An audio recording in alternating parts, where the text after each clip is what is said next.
Selamat atas telah menjadi Ketua Umum DTN PA 212. Nah, untuk kedepannya perjuangan apa yang paling dekat yang akan dilakukan oleh DTN PA 212, Kiai?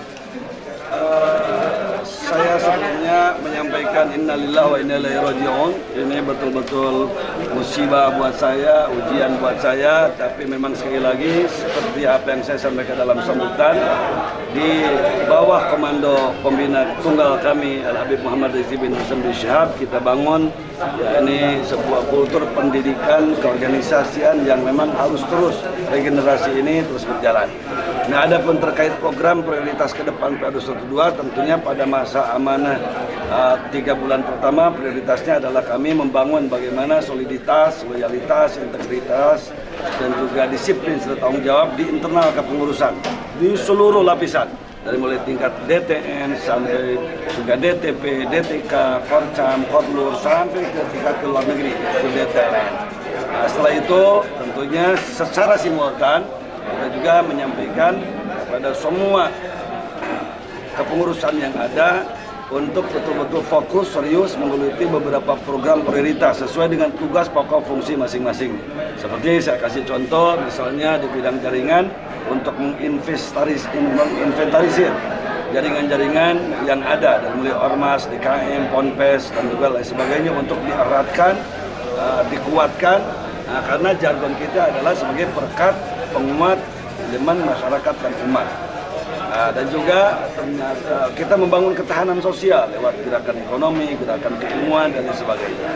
Dan tidak menutup kemungkinan salah satu program prioritasnya adalah yaitu di bidang advokasi dan hukum yang ditangani oleh bidang pertahanan, yaitu untuk membela agama dan negara, sehingga kita akan betul-betul serius menangani para penista agama, para penoda agama, agama manapun, sehingga kita tidak akan pernah bisa mentolerir siapapun yang coba-coba menista dan menoda agama sesuai dengan ayat-ayat suci dan juga ayat-ayat konstitusi dalam konteks yaitu UUD 45 dan juga Pancasila.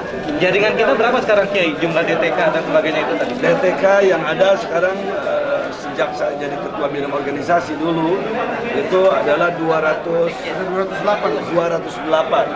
kabupaten kota se-Indonesia.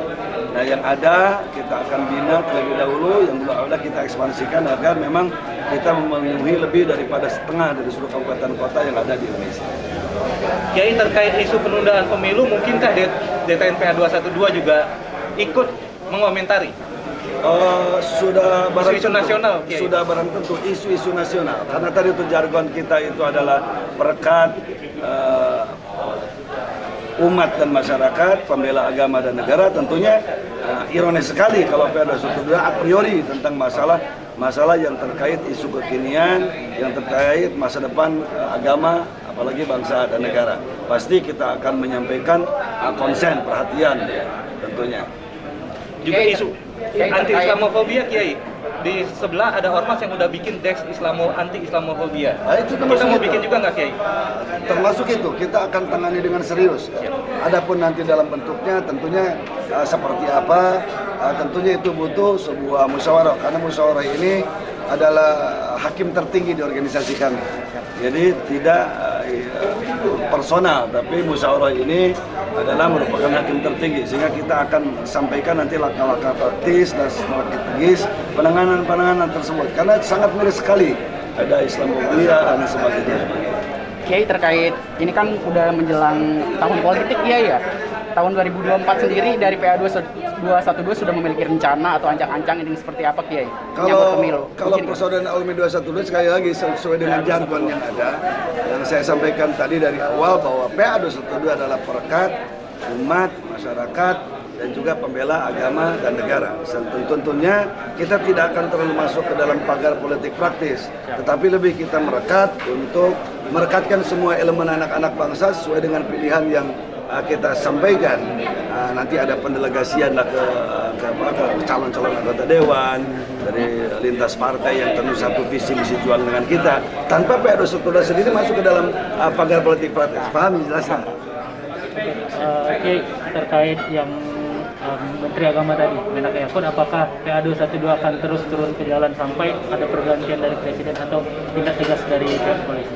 Kita tidak akan terjebak nama seseorang. Kita tidak akan terjebak dengan seseorang yang menurut guru-guru kami di Majelis Syuro itu adalah sudah sah untuk menjadi penista kategori penoda agama. Siapapun, kita tidak akan berhenti. Karena berjuang itu tidak ditilai dari hasil, tapi berjuang itu dinilai dari proses. Kita manakala istiqomah itu adalah keberhasilan, manakala kita berhenti itu adalah kegagalan. Jadi kita tidak akan pernah berhenti, dan tidak akan pernah mentoleransi siapapun. Kita tidak akan terjebak dengan nama dan lain sebagainya. Sehingga hari ini fulan, besok fulan, dari manapun, maka sesuai dengan jargon tadi bahwa PA 212 akan hadir menjadi sebuah pembela agama dan juga pembela negara. Tentunya kenapa disematkan antara pembela agama dan pembela negara, bahwa dasar kita punya dua, salah satunya adalah dasar keagamaan yaitu ayat suci, dasar kebangsaan adalah ayat-ayat konstitusi yang dilepas daripada Undang-Undang Dasar 45 dan Pancasila yang otentik dan orisinal. Artinya sikap itu akan sama terhadap pendeta Saifuddin Ibrahim? Oh tentu, siapapun, kita tidak akan terjebak dengan nama atau siapapun, kita akan terus berjuang. Sudah ya, cukup semuanya? Baik, itu saja yang saya sampaikan. Terima kasih kepada awak media semuanya. Sampaikan salam kawan-kawan kan. Assalamualaikum warahmatullahi wabarakatuh.